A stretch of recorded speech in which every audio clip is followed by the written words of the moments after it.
Lalu bagaimana peluang Indonesia bisa mencuri poin di kandang Bahrain dan seperti apa dukungan yang akan diberikan supporter timnas Indonesia di Bahrain? Kita akan membahasnya bersama pengamat sepak bola Edwin Setiarinata. Bung Edwin, selamat malam, apa kabar? Selamat malam, baik Reza.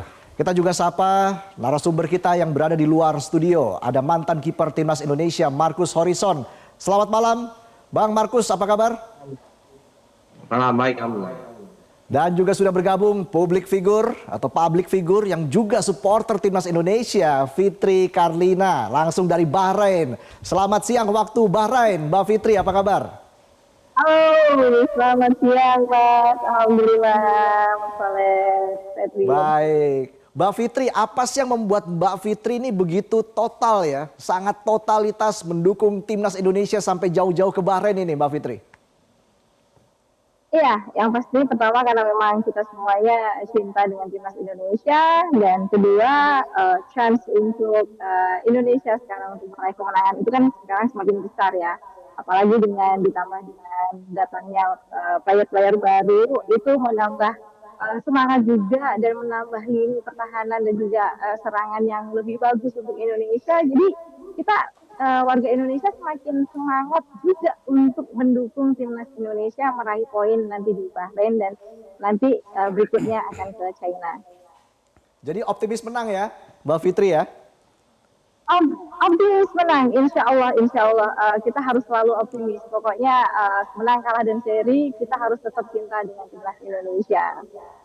Oke, Bang Marcus nih, kalau Bang Marcus sendiri apa yang membuat Bang Marcus optimis Indonesia bisa menaklukkan Bahrain di kandang Bahrain? Ya, yang pertama dengan bergabungnya dua pemain baru, ini modal buat penambahan buat timnas Indonesia ya, di sektor belakang dan di sektor sayap ya. Mudah-mudahan dengan kehadiran dua pemain baru ini bisa membuat percaya diri para pemain-pemain yang lainnya, dan bisa kita berharap ya bukan dua pemain ini, semua sih bisa berharap ya mudah-mudahan pada pertandingan Bahrain ini mereka bisa melewatinya dengan baik, dengan bisa menghasilkan dapat poin, 3 poin, ya itu yang kita harapkan. Ada juga kan banyak faktor teknis di luar lapangan begitu ya, yang tadi sempat kita beritakan adalah soal ancaman laser dari supporter timnas Bahrain begitu. Ketika menghadapi Jepang atau mungkin nanti terjadi ketika menghadapi Indonesia. Bagaimana ancaman-ancaman seperti ini dari luar lapangan ini berpengaruh kepada mental atau psikologis pemain, Bang Marcus? Ya, mungkin ada beberapa ancaman ya, mungkin namanya kita main di Timur Tengah, apalagi Bahrain ingin pada pertandingan malam ini ingin memenangkan pertandingan. Yang pertama ada faktor wasit, kita tahu sendiri ya. Yang kedua ada faktor mungkin dari para supporter. Yang pasti saya di sini supaya anak-anak timnas kita yang berlaga di sana tetap fokus aja, tetap fokus, konsentrasi, jangan sampai terpengaruh hal-hal yang misalkan laser atau wasit. Yang penting tetap konsentrasi dan fokus selama 90 menit, itu yang saya harapkan. Walaupun ada ancaman begitu ya, saya yakin anak-anak timnas sudah bisa melewati ya, karena mental mereka sudah pada kuat-kuat semua ini saya pikir nih. Jadi sekarang pertandingan malam ini bukan masalah mental tapi masalah konsentrasi. Masalah konsentrasi, Bung Edwin. Apakah masalah konsentrasi ini akan menjadi penentu jalannya pertandingan ataupun hasil pertandingan nanti Indonesia melawan Bahrain? Iya, saya pikir memang kalau kita bicara sepak bola di level elit, yang tertingginya di level timnas gitu ya. Ini kan faktor non teknis juga akan sangat berpengaruh. Konsentrasi, kemudian mentalitas itu perlu dikedepankan, bukan cuma soal taktikal saja. Karena di level elit sepak bola, taktikal mungkin nomor sekian, tapi mental dan konsentrasi menjadi salah satu paket yang memang harus segera betul-betul bisa dimiliki oleh pemain timnas pada malam hari ini. Apa sih yang perlu diwaspadai dari Bahrain? Iya, mereka punya kecepatan ya Reza ya. Mereka juga bertahan dengan sangat baik, tapi saya juga tidak yakin mereka akan bermain bertahan karena ini kesempatan mereka untuk mendapatkan poin. Kalau sekarang ekspektasi netizen itu meningkat karena dua performa awal yang diperlihatkan oleh timnas Indonesia, saya setuju juga. Cuma sekarang tolong juga dikelola, tolong juga di-manage ekspektasinya. Karena untuk negara atau 3 negara yang ada di grup ini, Indonesia, Bahrain, dan China, itu masing-masing menargetkan poinnya juga dengan ketemu negara yang sama gitu. Jadi Indonesia harus berhati-hati. Kalau bermain bertahan, saya pikir Bahrain tidak akan lah. Dia akan memanfaatkan faktor sebagai tuan rumah.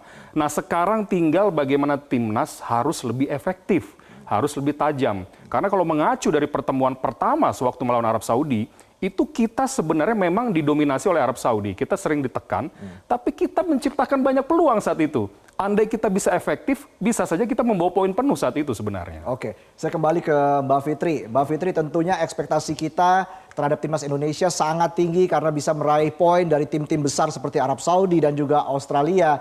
Mbak Fitri mungkin boleh cerita sedikit nih pengalamannya mendukung timnas Indonesia selama ini. Apa sih suka dukanya Mbak Fitri? Ya, yang pasti suka dukanya banyak ya. Dari mulai rute dari negara-negara yang harus kita terbang ke timnas yang sedang akan bermain. Kayak kemarin aku ke Doha, ke Qatar, terus kemudian kemarin juga ke Jeddah. Dan nanti habis dari Bahrain, insya Allah juga kita akan lanjut ke China, ke Qingdao. China, wow. Dan itu sangat challenging banget. Iya, sangat challenging banget karena aku dari Bahrain, aku nanti akan kembali ke Doha, transit Doha, kita akan ke Hangzhou, dari Hangzhou kita akan ke Qingdao. Jadi kita banyak transitnya, tapi demi untuk mensupport punggawa-punggawa pahlawan-pahlawan kita ini yang mereka sedang berjuang untuk negaranya, buat aku itu suatu hal yang sangat-sangat exciting gitu loh untuk selalu diikuti. Jadi kalau aku sih berharap, aku doanya semoga teman-teman bisa fokus, bisa memberikan poin yang bagus, dan yang pasti bisa memberikan permainan yang terbaik gitu. Iya, karena hari ini tanggal 10, harapan saya juga menang 1-0 Indonesia nih atas Bahrain. Walaupun sangat sulit ya, tapi apapun bisa terjadi ya Bung Edwin betul. ya. Kita akan lihat statistik berikut ini, pemirsa. Pertandingan antara Indonesia menghadapi Bahrain, lalu juga kita akan melihat formasi seperti apa. Tapi saya langsung ke Bang Markus dulu nih. Bang Markus, apa sih yang perlu diwaspadai dari Bahrain, Bang Markus? Ya, saya melihat pemain-pemain Bahrain ini yang patut diwaspadai para lini tengah, gelandang-gelandang pemain Bahrain yang mereka sangat kuat. Makanya di sini pertandingan tim malam perang bintang antara gelandang Bahrain dan gelandang Indonesia nih, Mas. Kita tahu dua-duanya sangat bagus. Mereka punya pemain-pemain yang sangat bagus. Ya tinggal siapa yang siap buat pertandingan malam ini, dia yang bisa menang. Tergantung kesiapan masing-masing tim seperti itu ya, Bang Markus. Ya. Tapi dengan tentunya kepastian Marten Pas akan tampil fit 100%, sudah dipastikan oleh pelatih Sintayong. Bagaimana ini akan berpengaruh kepada tim? Halo? Ya, Bang Markus, Ya. dengan Marten Pas yang 100% akan tampil. Dengan Martin Paes bisa bermain malam ini, ya ini sangat menguntungkan ya, karena kita tahu Martin Paes dengan segudang pengalaman, dia mampu menjaga gawang kita dengan baik, sangat-sangat baik. Mudah-mudahan ini modal buat nanti malam dengan kehadiran Martin Paes lagi, para pemain lini pertahanan Indonesia bisa tampil percaya diri juga karena kehadiran Martin Paes bisa main. Oke, Bung Edwin, kita langsung lihat skema atau formasi yang mungkin akan diturunkan nanti oleh pelatih Sintayong. 3-4-3, 3 back, Rizky Ridho, Jay Izzes, Mes Hilgers. Apakah akan seperti ini gambarannya, Bung Edwin? Iya, bisa saja ya. Tapi memang ST ini terkenal dengan kejutannya di saat-saat akhir nanti. Oke. Yang jadi pertanyaan kan sekarang sebenarnya di posisi Justin Hubner ini siapa yang akan menggantikan gitu. Nah, kalau mengacu pada bagaimana STY menggemari center back kiri dalam skema 3 center back itu adalah yang biasa menggunakan kaki kiri, saya masih berpikir ada kemungkinan antara Nathan Choaon di sini atau Calvin Verdong juga bisa diturunkan. Nathan Choaon pernah diturunkan sewaktu melawan Arab Saudi dan dia bermain juga sangat baik. Meskipun dia juga bisa bermain di multi posisi ya, bisa di gelandang bertahan atau juga di wing back kiri dalam skema 3 center back kita sebutnya wing back kiri. Tapi juga kita bisa menunggu juga atau mungkin juga kita bisa optimis mungkin ini juga bisa jadi debutnya Mes Hilgers di sana. Ini penting sekali, tapi lagi-lagi itu dia, kita tunggu saja karena agak sulit ditebak lah STY. Cuma kalau mengacu, saya pikir juga Coach Markus tahu ya bagaimana era sepak bola modern sekarang kalau kita bicara center back kiri dengan pakai kaki kiri itu lebih balance lah dalam build up, dalam antisipasi STY serangan cenderungnya lawan. seperti itu ya? Iya, karena dia juga sangat penganut di era sepak bola modern sekarang ini kan gaya stylenya. Lini tengah, lini depan seperti apa? Iya, lini depan ini yang menarik saya pikir bisa jadi juga ada kemungkinan Eliano bermain ya, tapi melihat juga kondisi Debut terkini nanti ya? seperti apa. Cuma kan sekarang dari 2 match awal ketika ada Witan di posisi itu juga dia juga sebenarnya bermain sangat baik. Nanti tinggal bagaimana kesiapan di saat-saat akhir lah. Dan strike kemudian Orat Mangun juga sudah menemukan chemistry yang baik di lini depan. Yang saya tekankan di sini adalah efektivitas sebenarnya. Oke. Jadi kesalahan di sepak bola bukan cuma di lini belakang, Reza, kita tahu kesalahan juga kalau terlalu banyak buang peluang itu juga salah satu bagian dari kesalahan di sepak bola. Gol cepat ini akan sangat menentukan pastinya ya. Betul. Oke. Kalau bisa memang kita bermain normal saja, menunggu konsentrasi, fokus di menit awal itu kan sangat rentan ya di sepak Iya. bola. Nah, kalau memang dapat peluang di menit awal seperti sewaktu melawan Arab Saudi, kalau kita bisa cetak gol, why not? Ini penting sekali Artinya buat kita bermain terbuka dari awal. Iya, bukan berarti juga terbuka, tapi transisinya jalan gitu. Kita fokus bertahan karena nanti mereka akan keluar loh, Bahrain ini akan bermainkan segala cara untuk bisa menembus dari segala lini. Konsentrasi di lini belakang sangat penting. Kalau bicara 3 center back, wing back ini punya faktor yang sangat penting. Jangan sampai terlambat dalam transisi negatif atau turun ke belakang. Nah, transisi positif, wing backnya juga punya peran yang sangat penting. Kita tahu Verdong dengan Sandy Walsh kan juga baik ya dalam hal transisi positifnya. Tinggal ketika bola di depan, ketika ada kombinasi umpan 1-2, saya berharap betul-betul ketika dapat peluang jangan terlalu banyak dibuang. Efektif penyelesaian akhir Yes. menjadi penentu Kalau seperti kita itu. bisa unggul duluan, itu akan memberikan tekanan yang luar biasa kepada Bahrain dan mungkin mereka akan semakin tertekan. Kalau tertekan, permainan mereka mungkin akan sedikit lebih kacau nanti di sana. Oke, kita lihat profil 2 pemain berikut ini pemirsa yang mungkin akan melakukan debutnya pada laga malam nanti. Eliano Reinders dan juga Mads Hilgers. Ini tentunya menjadi tambahan amunisi bagi Ya. timnas Indonesia. Bagaimana 2 pemain ini bisa berpengaruh terhadap komposisi timnas Indonesia sejauh ini yang sudah diramu oleh Sintayong. Iya, ini menarik ya. Mads Hilgers bermain di level tertinggi sepak bola Eropa yaitu di Eredivisie, Liga Belanda. Dan dia juga bermain artinya sering menemui penyerang-penyerang top di Eredivisie. Jadi dia pasti sudah punya kemampuan yang sangat baik dalam hal reading the game misalnya, transisi dan segala macam. Cuma kita tunggu saja apakah memang dia akan menjalani debutnya atau tidak. Dan Eliano, memang sampai saat ini timnas ini butuh pemain depan yang tajam, Reza. Ya. Ini yang kita masih tunggu sama-sama. Apakah dengan masuknya Eliano yang mungkin bukan seorang penyerang tengah gitu ya, target man, tapi mampu memberikan dampak dengan cara dia membuka ruang, kecepatannya, kombinasi umpannya, ini akan menjadi sebuah hal yang nanti akan ditunggu oleh STY. Di sesi latihan biasanya mungkin sudah agak terlihat. Ya. Apakah masuk dari awal? Ini yang masih saya tunggu sebenarnya. Baik, itu yang menjadi pertanyaan ya. Iya. Apakah mereka akan melakukan debutnya menjadi starting line up timnas Betul. Indonesia pada malam nanti? Saya ke Bang Markus lagi.